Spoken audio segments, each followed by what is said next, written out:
Hello, my name is Christopher Skack, and I am the Applications Engineer for Signal Source Products here at Tektronix. Today I'll show you some features on the AWG70000 series. Before I talk about today's topic, I'd like to give you a general overview of the AWG70000 series. This is our single channel model. We have also a dual channel model. This one's 50 gigasamples per second, up to 50 gigasamples per second, variable clock rate. A differential output of 1 volt peak to peak, or 500 millivolts single-ended.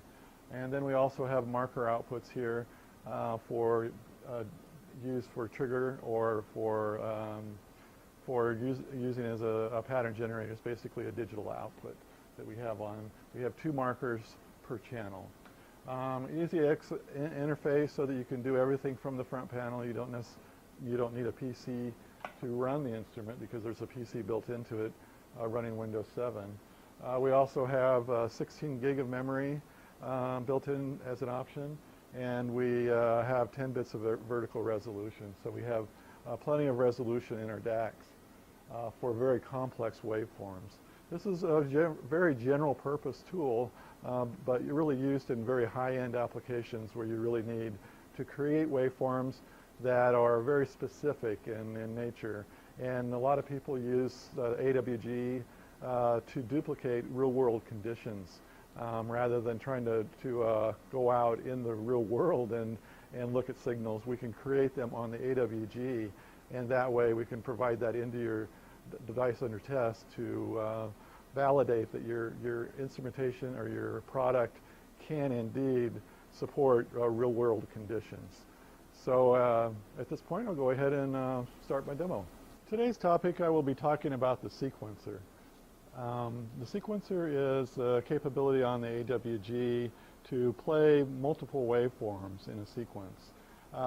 Think of this as similar to an MPEG player where you're playing songs. Instead of songs, we're playing waveforms. So you see here in this display here, you can see that we have 3 waveforms in the indexes here. And we have a few different options that we can do. So we can, first we can wait for the waveform by waiting for a trigger event to come in. Now a trigger event can come in from the external input from the rear of the instrument, or it can be done by the front panel by actually pushing the force trigger. And then what it will do is play whatever waveform you have in here. I have picked the waveform from my list here of sequences in this list. And then you can define whether you want it to repeat that same waveform over again.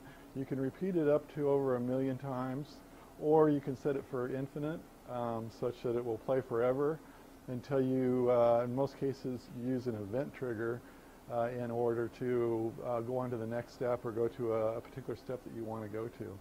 So this is used quite often where you're running a particular waveform. You want to test your system with that waveform, and then you want to go on to another waveform afterwards. And then you can specify where you want it to jump to when you get this trigger event in. So you can say next, and it will go to the next step, or you can go anywhere within the 16,000 indexes that are available in the memory. If you don't use the event jump, you can also specify if you just want it to jump to a particular waveform after this waveform has finished. So you can do a lot of definitions in the particular setup. Okay, at this point I'd like to show you actually running a sequence. So first of all, I'm going to change the sequence a little bit.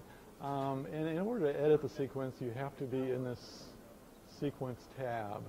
So if I select the wait statement here, I'm going to go ahead and change this to waiting for a trigger. So until a trigger occurs, it won't play this waveform.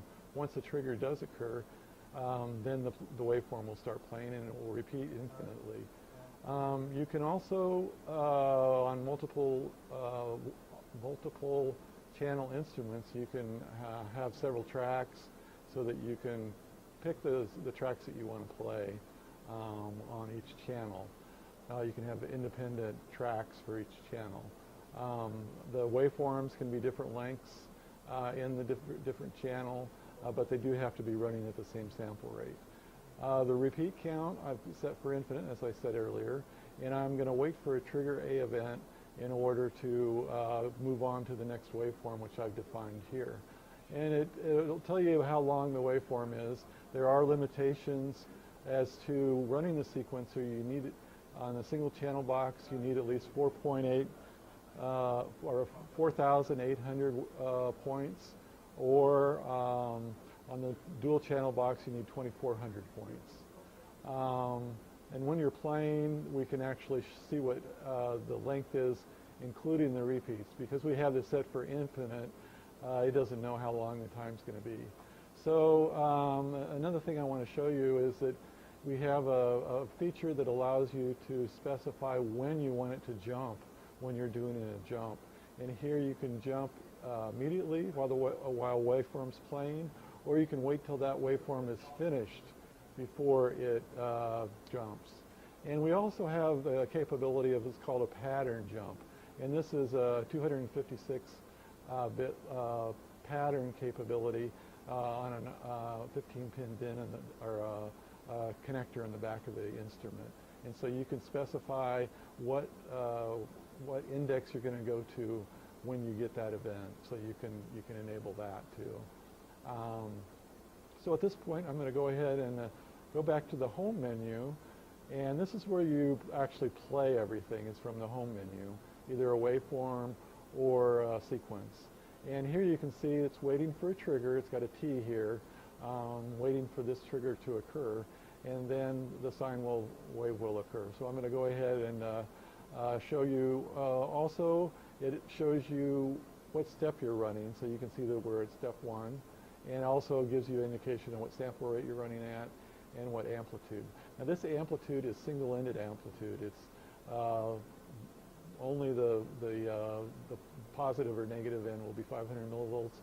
Differentially, it'll be 1 other volt. Thing I want to mention is that before I play this is that under the settings and then under the channel 1 or channel 2 if you have a multi-unit box, you can specify your output when it's in an idle state.